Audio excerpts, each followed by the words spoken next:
they will ask me for my autographs. May my blush never subside. One day they will ask me for an interview, honored that I can take the time to allow myself to be unscrewed. In a bid to keep their audience glued, there are questions designed to amuse. And coming up next, just for you, they package publicity to make it personal. Their lies are intravenously slipped into free water, flavoring our coffee. Then there are the questions they will not ask. They will paint my face to reinforce the mask. When did you start writing? Is approved by the editor. Why didn't you stop? Is not. So I will answer now for the questions they will pretend they forgot. I couldn't stop writing when Daddy was impressed. I couldn't stop writing when Mama taught me that practice makes perfect and didn't teach me how to settle for less.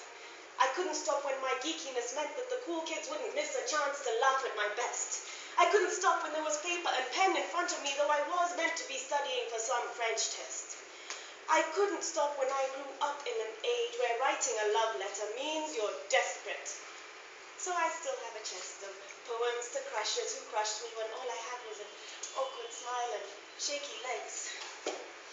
I couldn't stop when I knew I could not cry in public for a statutory date rape that would never shame the culprit. I couldn't stop when Maya taught me that the caged bird sings. When I discovered that I too am a phenomenal woman, I knew it was possible to speak in a voice that would announce for billions. That lit a fire that would not accept minimum. So I write through the night, drafts and drafts, hundreds of poems that may never be quite right service practice. For that one piece, that one immortal piece is the treasure by which I will measure my success when my hair rests on a pillow, wood encased. They will ask, what made you a success?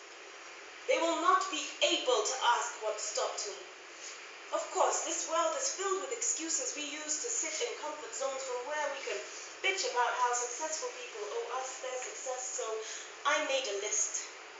All the things that could have stopped me but kept me going instead. I was too young. I didn't have the right dress. I'm the wrong color to be identified with. I can't try to outshine whoever's coming next. I couldn't find the time. Stage fright shakes my bones to my neck. They don't understand me, and if I speak my mind, I might as well be getting undressed. It's hard. It doesn't pay. I am before and after my time. I didn't feel like getting out of bed today. Those are all the things I could say if I never worked myself, scared myself, pushed myself to a point where any camera would be bothered to record what I say. They will ask, how did you fall upon exposure? They don't want to know about the times before I learned to shout above the drunken hums that weren't bobblet to listen to spoken word. When calluses deformed my middle finger, I just changed the way I wrote. They want to know about the time. They want to know about my rise to fame, not about the times I lay under the herd, crouching, cowering from the stampedes that form crowds in this disinterested world. They want to see a smiling face, a two-dimensional role model. They don't understand my hurdles scarred my shins and made me stronger, bolder. The beauty in truth has to be sought for.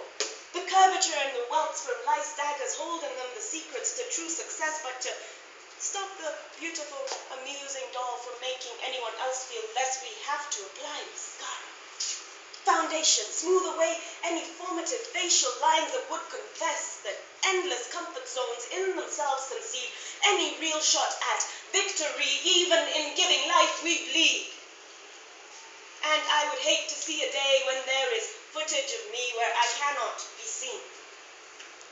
For my wholly human, perfectly imperfect being, who wears her crown of blood and sweat in beads, proudly